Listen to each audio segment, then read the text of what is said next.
अस्सलाम वालेकुम friends, this is Abdul हाफिज़ फ्रॉम एसकेपी। कैसे हैं आप सभी लोग? तो काफ़ी टाइम से मैंने वीडियो अपलोड नहीं की थी, इसके पीछे कुछ रीज़न थे। तो फाइनली आज की वीडियो में हम डिस्कस करने वाले हैं, बाय द वे हम कंपैरिजन करने वाले हैं Huawei Nova 7i का और Y9A का, जो कि हाल ही में लॉन्च किया गया है। तो इंशाल्लाह आज की वीडियो में हम दोनों का कंपैरिजन करेंगे और मैं आपको ये बताऊंगा कि आपको इन दोनों में से कौन सा फ़ोन बाय करना चाहिए, इनकी स्पेसिफिकेशन के बारे में बात करेंगे। तो वीडियो शुरू करने से पहले मेरी आपसे रिक्वेस्ट है कि अगर आप मेरे चैनल पर नए हैं तो चैनल को सब्सक्राइब कीजिए और बेल आइकन पर ज़रूर क्लिक कीजिए ताकि आने वाली मज़ीद वीडियोज़ का नोटिफिकेशन आपको मिलता रहे। तो लेट्स वीडियो स्टार्ट करते हैं। तो गाइस, सबसे पहले अगर हम बात करें नोवा 7i के प्राइस के बारे में, तो नोवा 7i पाकिस्तानी मार्केट में 45,000 के प्राइस टैग में अवेलेबल है, जबकि Y9A जो कि हाल ही में लॉन्च हुआ है उसकी प्राइस भी 45,000 के करीब है। और Y9A का design same to same Huawei Mate 30 Pro जैसा है। जैसा कि Mate 30 Pro के बैक साइड पे कैमरे का डिज़ाइन जिस तरह से लगाया गया था, सेम उसी तरह Y9A में भी उसी तरह किया गया है और क्वाड कैमरा सेटअप है इसमें।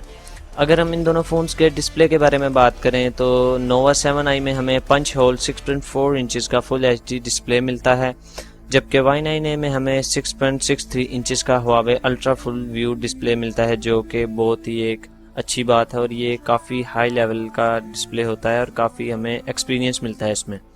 उसके बाद अगर हम बात करें चार्जर और इसकी बैटरी वगैरह के बारे में, तो नोवा 7i में हमें टाइप सी की पोर्ट मिलती है और इसमें हमें मिलता है 40 वाट का फास्ट चार्जर और ये फास्ट चार्जिंग का सपोर्ट करता है। और इसमें जो हमें बैटरी प्रोवाइड की गई है वो 4200 mAh की बैटरी है।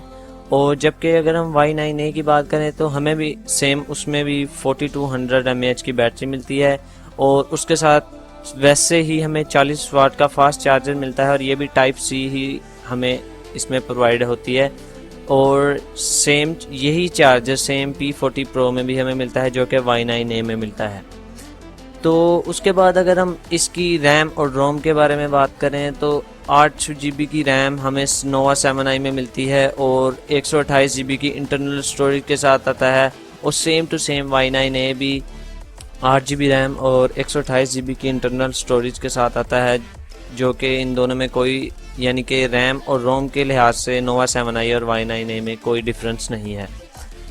अब हम कैमरा सेटअप की बात करें तो Huawei Nova 7i में हमें बैक साइड पे स्क्वायर कैमरा सेटअप मिलता है, जो कि बहुत ही एक मज़ेदार चीज़ है, जिसमें मेन लेंस जो है मेन कैमरा जो है 48 मेगापिक्सल का है और उसके बाद हमें इसमें एक 8 मेगापिक्सल का अल्ट्रा वाइड एंगल मिलता है और उसके बाद 2 मेगापिक्सल का हमें एक डेप्थ सेंसर और 2 मेगापिक्सल का ही हमें एक मैक्रो सेंसर इसमें मिलता है।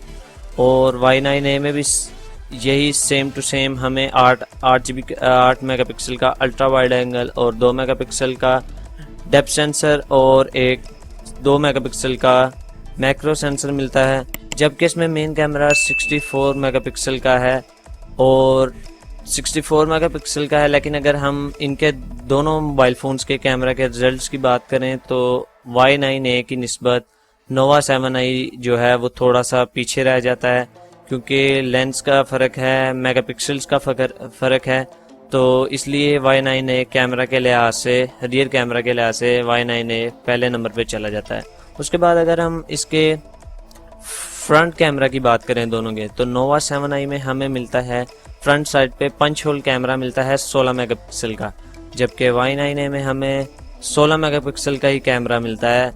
लेकिन डिफरेंस ये है कि उसमें हमें नोवा 7i में हमें पंच होल डिस्प्ले में कैमरा मिलता है, जबकि Y9A में हमें मिलता है पॉपअप कैमरा।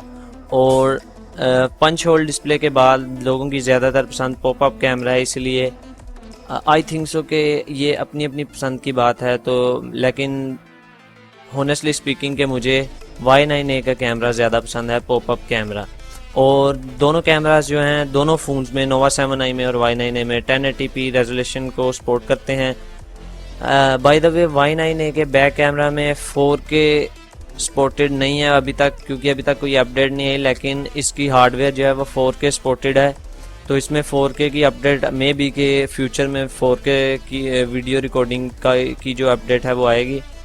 उसके बाद अगर हम इनके चिपसेट की बात करें तो Huawei Nova 7i में हमें Kirin 810 का चिपसेट मिलता है, जबकि अगर हम बात करें Y9A में तो Y9A में हमें MediaTek का Helio G80 चिपसेट मिलता है। Nova 7i का चिपसेट भी काफ़ी एक तगड़ा चिपसेट है, गेमिंग चिपसेट है। अगर आप गेमिंग फ़ोन बाय करना चाहते हैं तो Nova 7i भी एक काफ़ी अच्छा चिपसेट है, लेकिन Y9A का चिपसेट भी ठीक है, लेकिन थोड़ा सा डिफरेंस है दोनों में।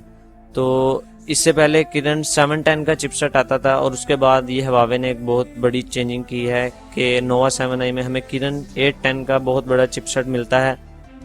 उसके बाद अगर हम दोनों फ़ोन्स में ऑपरेटिंग सिस्टम की बात करें तो Nova 7i में हमें EMUI 10 यानी कि Android 10 ऑपरेटिंग सिस्टम मिलता है, और इसी तरह Y9A में भी हमें EMUI Android के 10 वर्जन के साथ आता है।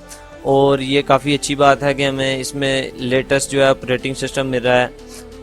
अब हम दोनों फ़ोन में फिंगरप्रिंट स्कैनर की बात करें तो हमें दोनों फ़ोन में साइड माउंटेड फिंगरप्रिंट स्कैनर मिलता है। Nova 7i में भी हमें साइड माउंटेड फिंगरप्रिंट स्कैनर मिलता है और Y9A में भी हमें साइड माउंटेड फिंगरप्रिंट स्कैनर मिलता है। और फिंगरप्रिंट के लिहाज से भी दोनों में कोई डिफरेंस नहीं है। पर अगर हम बात करें फेस अनलॉक की तो इसमें Y9A थोड़ा सा पीछे रह जाता है, क्योंकि अभी तक इसमें फेस लॉक की कोई अपडेट नहीं आई और ना ही ये फेस लॉक के साथ आया है। बिकॉज ऑफ Huawei के जितने भी फ़ोन्स हैं जो कि पॉपअप कैमरा के साथ आते हैं उनमें फेस अनलॉक हमें प्रोवाइड नहीं किया जाता, लेकिन Nova 7i में हमें फेस अनलॉक की फैसिलिटी भी मिलती है, जबकि Y9A में हमें ये फैसिलिटी नहीं प्रोवाइड की गई। उसके बाद अगर हम दोनों में सिम सिचुएशन की बात करें तो दोनों में सिम सिचुएशन भी सेम है। 2 सिम्स आप इंक्लूड कर सकते हैं एक टाइम में फ़ोन में, और मेमोरी कार्ड इसमें नहीं डलता। मेमोरी कार्ड डलता है लेकिन वो Huawei का एक स्पेशली मेड कोई मेमोरी कार्ड होता है जो कि आई डोंट नो कि मुझे पाकिस्तान में बहुत ही मुश्किल है वो मेमोरी कार्ड मिलना। तो बहरहाल 128 GB की रोम है, तो हमें इस मेमोरी के तरफ से हमें कोई मुश्किल दरपेश नहीं होगी। तो बहरहाल सारी स्पेसिफिकेशन मैंने आपके सामने रख दी है।